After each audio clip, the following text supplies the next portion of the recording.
Respected Uncle Silas, it is with feelings of deep interest for the welfare of mankind, which fill my mind on the reflection that all were formed by the hand of him who will call the same to give an impartial account of all their works on that great day to which you and myself, in common with them, are bound, that I take up my pen and seat myself in an attitude to address a few, though imperfect, lines to you for your perusal.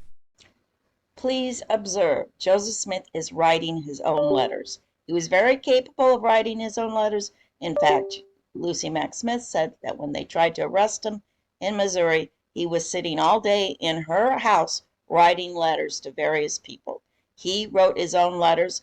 The quote-unquote John Taylor scribes and the Willard Richard scribes, they were spies.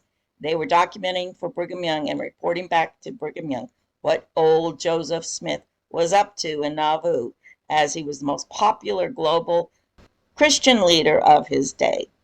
So as I was reading Lucy Mack Smith's autobiography, I was struck or enchanted with a letter that Joseph Smith wrote to his uncle Silas, inviting him out to Kirtland to join the Church of Jesus Christ of Latter-day Saints, Joseph Smith's version of the church. And he called it the New Covenant Christianity, as opposed to the New and Everlasting Covenant instituted by Brigham Young, which meant polygamy. Joseph Smith's New Covenant religion was a totally different concept. The New Covenant was that man did not suffer for Adam's transgression, but was punished for his own sins. In other words, Christ's atoning sacrifice washed away original sin, and as long as man repented and traveled in righteousness throughout his life, he would inherit eternal life. And this was the new covenant with Jesus Christ. So what happened to all the beautiful handwritten letters by Joseph Smith? I believe the Brighamite Utah heresy has destroyed them all, and we have Lucy Mack Smith to thank for at least preserving one of them. So I will leave a link to this letter, and you can read it yourself. The first thing you'll notice is how beautiful and articulate Joseph Smith is. He's not some backwoods yokel okel. Joseph Smith could preach a sermon with the best of them. And in fact, he was better than Sidney Rigdon, as you can tell from the beauty of this letter.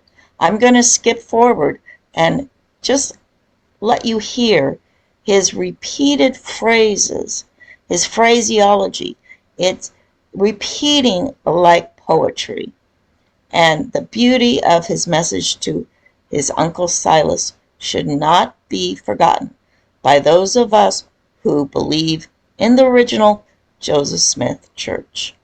Jesus showed himself to above 500 saints at one time after his resurrection.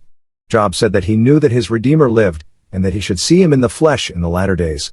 I may believe that Enoch walked with God, and by faith was translated. I may believe that Noah was a perfect man in his generation, and also walked with God. I may believe that Abraham communed with God, and conversed with angels. I may believe that Isaac obtained a renewal of the covenant made to Abraham by the direct voice of the Lord. I may believe that Jacob conversed with holy angels, and heard the word of his Maker, that he wrestled with the angel until he prevailed, and obtained a blessing. I may believe that Elijah was taken to heaven in a chariot of fire with fiery horses. I may believe that the saints saw the Lord, and conversed with him face to face after his resurrection. I may believe that the Hebrew church came to Mount Zion, and unto the city of the living God, the heavenly Jerusalem, and to an innumerable company of angels. I may believe that they looked into eternity, and saw the judge of all, and Jesus the mediator of the new covenant. But will all this purchase an assurance for me, and waft me to the regions of eternal day, with my garments spotless, pure and white? Or must I not rather obtain for myself, by my own faith and diligence in keeping the commandments of the Lord, an assurance of salvation for myself? And have I not an equal privilege with the ancient saints? And will not the Lord hear my prayers, and listen to my cries as soon as he ever did theirs, if I come to him in the manner they did? Or, is he a respecter of people? I must now close this subject for the want of time, and, I may say, with propriety, at the beginning. We would be pleased to see you in Kirtland, and more pleased to have you embrace the new covenant. I remain, yours affectionately,